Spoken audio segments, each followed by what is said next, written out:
Tu as trouvé la réponse? Tu as trouvé les valeurs de A et de B qui satisfont ces deux égalités-là, ce système? Encore une question magnifique, reste jusqu'au bout, tu verras. Je vais te proposer deux approches et sincèrement, les deux valent la peine d'être écoutées et regardées. Mais d'abord, cherche évidemment. Donc comme d'hab, je vais te montrer comment j'ai fait. Je ne voulais pas résoudre en mode bourrin système parce que c'est ce qu'on va faire. Système, tu essayes d'isoler, tu fais des petites choses. Mais j'ai essayé de réfléchir un peu et je vais t'amener avec moi. Et en fait, même avant de tourner la vidéo, j'essaie de réfléchir pour rendre mon approche un peu plus rigoureuse. Donc j'espère que ça va te plaire. Et si ce n'est pas le cas, n'hésite pas à me le mettre en commentaire. J'aime toujours lire vos retours. Alors comment est-ce que j'ai fait? J'ai regardé ces deux équations et donc même si oui, j'ai pas résolu en mode bourrin système, mais quand même, il y a un truc qui saute aux yeux, non? Bah, si on soustrayait les deux lignes, tu vois, c'est un système. J'ai pas mis l'accolade, mais c'est un système, regarde. Toujours avoir en tête les arbres dont tu disposes. Quand tu as L1, L2, deux lignes, tu peux les ajouter, les soustraire ou les multiplier par un même nombre non nul. Ici, ce qui est très intéressant, c'est de les soustraire. Comme d'hab, on est visionnaire. Eh, mais si je soustrais les lignes, bah les AB partent. C'est le pire. A fois B, c'est le pire à gérer. Si je fais ça moins ça, AB moins AB, 0. Donc il reste A moins B égale 32 moins 35 moins 3. Sympa quand même, non? A moins B égale moins 3. Après, ce que j'ai fait, le moins 3, il me grattait, j'aimais pas. J'ai préféré prendre l'opposé. Et il y a un truc à savoir. C'est pas mal de connaître ça directement. C'est quoi l'opposé de x moins 3 quand tu prends le signe opposé? En fait, c'est moins parenthèse. C'est pas mal de voir directement que c'est 3 moins x. Parfois, c'est plus simple pour l'écriture. Et donc, je t'invite fortement à connaître par cœur l'opposé de a moins b, c'est b moins a. Parce qu'en fait, si tu mets un moins devant et tu changes le signe de tout le monde, ça donne ça. C'est écrit avec quelque part le positif devant. Ok? Si tu n'es pas convaincu, regarde, il était plus, il est devenu moins, il est moins, il est devenu plus. J'ai pris l'opposé de tout le monde et donc égal 3. Voilà, c'est pour ça que je fais ça depuis tout à l'heure, d'accord? Pour avoir un truc avec un peu moins de signe moins. Ok, donc moi j'ai fait ça, je suis arrivé à b moins a égale 3. Et toujours comme d'hab, dès que j'ai un résultat, j'essaie de lui amener un peu de concret. Ça veut dire que l'écart entre A et B vaut 3. Donc déjà, moi j'ai vu que ok, B était plus grand que A. B moins A, quand tu soustrais les deux, tu arrives à plus 3. Donc B il est plus grand et il y a 3 d'écart. 15, 18, 20, 23. Tu vois, déjà j'ai extrait de l'information. Mais ce n'était pas assez. Et là j'ai regardé et tu sais ce que j'ai fait? Bah, j'ai écouté mes conseils. C'est quoi mon conseil? C'est factorise. Dès que tu veux une factorisation, fais-la. Et j'ai repris les deux lignes et j'ai factorisé. Dans la première ligne, on factorise par A parce que A est facteur commun. Donc on écrit le squelette. A fois quoi me redonne AB? Bah, A fois B. A fois quoi me redonne A? Ça fait 1. Donc en fait, dans la première ligne, ça fait A facteur de B plus 1 qui est égal à 32. Ça, c'est L1, première ligne. Et la deuxième ligne, bah, c'est B le facteur commun. Donc B, j'ouvre la parenthèse. Pareil, le petit squelette. Quand je réquisitionne B, le premier, il lui reste A. Et le second, 1 égale 35. Ok. Et après, je me suis posé, je dis, attends. Là, je multiplie deux nombres, j'arrive à 32. Je multiplie deux nombres, j'arrive à 35. C'est pas précisé, juste écrit non nul. Mais en fait, A et B ils peuvent être que entiers. C'est pas possible sinon. Essaye d'imaginer, regarde, tu multiplies deux nombres qui sont pas entiers et tu arrives sur un nombre entier. Donc oui, ils peuvent être décimaux, mais c'est pas n'importe qui. Par exemple, il faut que tu aies un truc comme 1,4 fois 5. Là, ça marche. Ou par exemple, je sais pas moi, 27,2 fois 5 également. Là, d'accord, tu tombes sur un nombre entier. Mais là, attends, puisque B plus 1 ou A plus 1, c'est le nombre plus 1, d'accord? Donc, je multiplie deux nombres, je tombe sur un nombre entier. Donc déjà, s'ils sont entiers, c'est cool. S'ils ne sont pas entiers, c'est pas n'importe qui. Il faut que ça représente quelque chose comme ça, tu vois. Sauf que c'est là où ici a toute son importance. Si tu avais bien compris et bien traduit le fait qu'il y avait 3 d'écart, et bien en fait, ça, c'est plus possible. Imagine que ce soit des nombres décimaux, ils ne sont pas entiers. Comme il y a 3 d'écart, ça veut dire que leur partie décimale est pareille. Donc par exemple 2,5 et 5,5, 1,2, 4,2, 10,3, 13,3. Là, il y a 3 d'écart. Donc, et en plus, ça aurait pu être avec une partie décimale plus longue, enfin plus grande. Mais donc, est-ce que tu arrives à concevoir pourquoi c'est pas possible? On pourrait le démontrer, ce serait un peu long. J'ai essayé, je me suis dit non, ça prend trop de temps. Et bien de temps en temps de le comprendre intuitivement. Et parfois, quand c'est plébiscité, je fais une autre vidéo où je le démontre. Mais ce ne sera pas le cas ici. En fait, là, je multiplie deux nombres, j'arrive sur le nombre entier. Comme il y a 3 unités d'écart, et A et B sont nécessairement entiers. Sinon, ce n'est pas possible en fait. Tu ne pourras pas multiplier deux nombres avec des parties décimales qui ressemblent à ça et tomber sur un nombre entier. Ce n'est pas possible. Donc, une fois que j'avais accepté ça, enfin, j'avais été convaincu que c'était des nombres entiers, ça revient à toutes les vidéos quasiment avec les nombres entiers. On va distinguer les cas et comme d'hab, il n'y en a pas 15 000. Et si on prend tous les éléments en considération, il y aura vraiment très peu de cas. Pourquoi? Qui fois qui donne 32? Toi, tu pourrais commencer à me dire 2 fois 16. Même si peut-être on pense à 4 fois 8. Tu vois. 2 fois 16, 32 fois 1. Tout ça, ça marche. Mais n'oublie jamais, n'oublie pas qu'il y a 3 d'écart entre ces nombres. Donc même s'il y a un plus 1, tu vois, ça embrouille un peu. 16 fois 2, c'est trop éloigné. Tu vois, A et B, je répète, ils ont 3 d'écart. Donc 16 fois 2, Ça ne sert à rien. Donc, on va tester les cas plausibles. Par exemple, 8 fois 4. Et même, on va être intelligent. Pourquoi? Parce que regarde, le plus petit, c'est B. Donc, A fois B plus 1, on va garder dans le même ordre. C'est par exemple 4 fois 8. Tu vois, 4 fois 8, ça fait 32. Est-ce que ce sont des bons candidats? Est-ce qu'il y a 3 d'écart là? Non, il n'y a pas 3 d'écart, mais attention, il ne faut pas se faire avoir. A et B, ils ont 3 d'écart. Lui, il ne s'appelle pas B, il s'appelle B plus 1. Donc, entre A et B plus 1, ce n'est pas 3, mais c'est 4 d'écart qu'il me faut. Ça, c'était la clé dans ma résolution qu'on est en train de faire. Donc oui, c'est parfait. 4 fois 8 égale 32, c'est très bien. Ça, c'est B plus 1. Donc B, il vaudrait 7. Et il y a bien 3 d'écart. Mais n'oublie pas les potentielles solutions négatives. 4 fois 8, 32, mais on a également moins 8 fois moins 4 qui est égal à 32.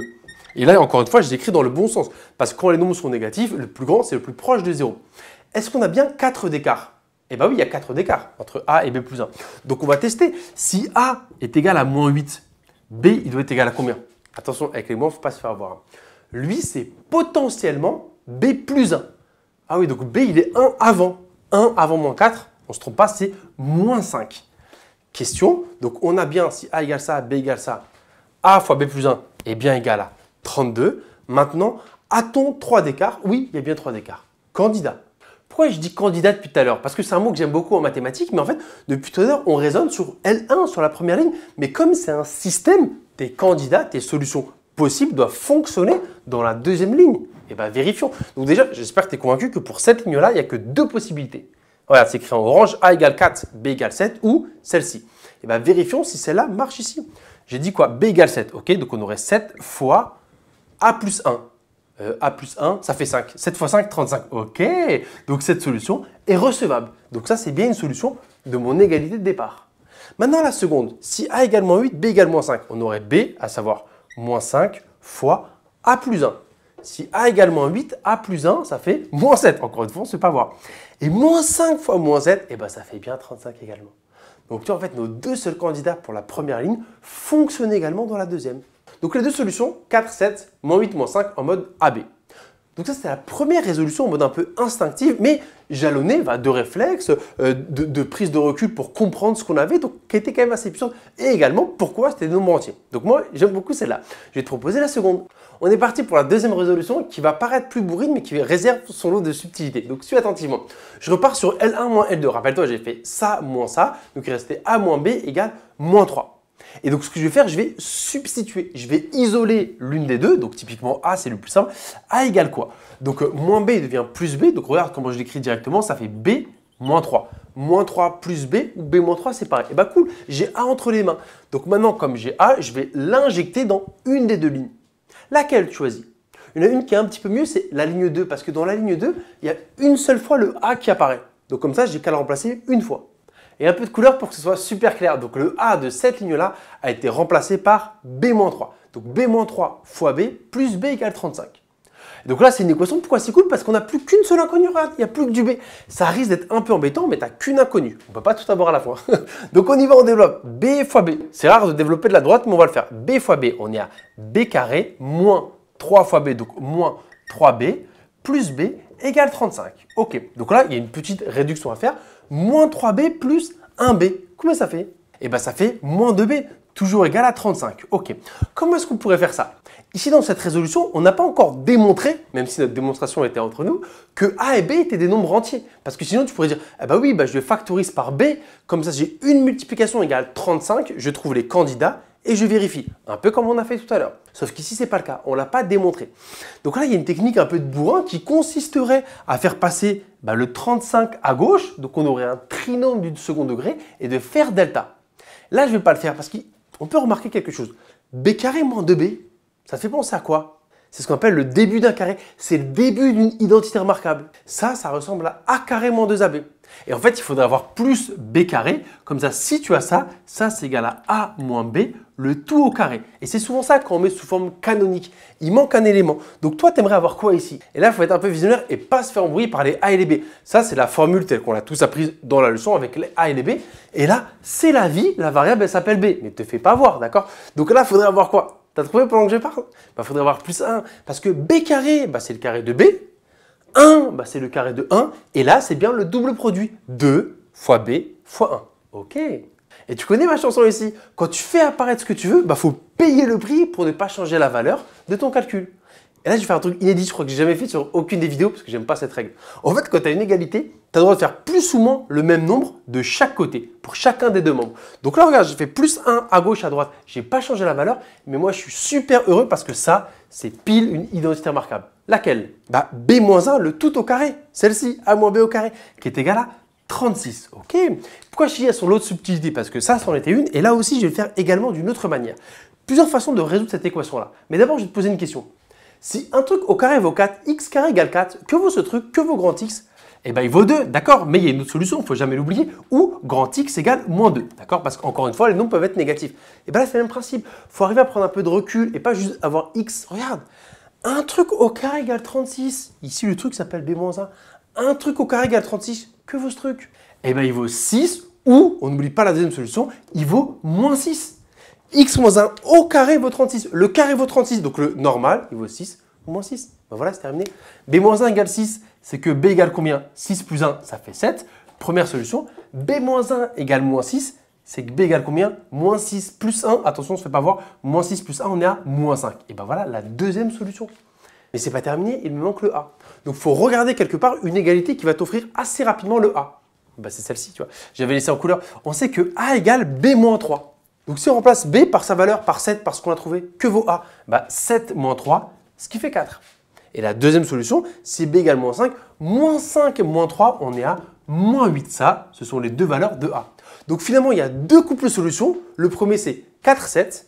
Et le deuxième, c'est moins 8, moins 5. Est-ce que c'est ce qu'on avait trouvé tout à l'heure? J'espère, parce que sinon, c'est qu'on s'est trompé. Et en fait, ce que tu pourrais faire, tu pourrais vérifier en fait. La A, on ne l'a pas trop utilisé. Donc idéalement, il faudrait utiliser nos résultats et voir s'ils fonctionnent dans la ligne 1. On pourrait faire AB. Si on prend ces candidats-là. AB, ça fait quoi? Ça fait 4 fois 7, 28. 28 plus 4. 28 plus 4, 32. Cool. Maintenant, avec la deuxième solution. Moins 5 et moins 8. A fois B. Moins 5 fois moins 8, plus 40. Donc AB, on a plus 40. Plus A, moins 8. Ah oui, donc tu as 40, moins 8. Donc tu retombes à 32. Yes, c'est ce qu'on a ici. Donc on a bien trouvé nos deux solutions. J'aime bien cet exercice, encore une fois, parce qu'il y avait deux approches et chacune d'elles, en fait, nécessitait que tu sortes un peu du cadre hyper scolaire. Voilà, à la fois pour ce plus 1, si tu voulais pas te taper un delta qui était un peu lourd, surtout avec le 35, et quand même, il y avait des petites subtilités qui jalonnaient la résolution. J'espère que tu as tout compris et que ça t'a plu.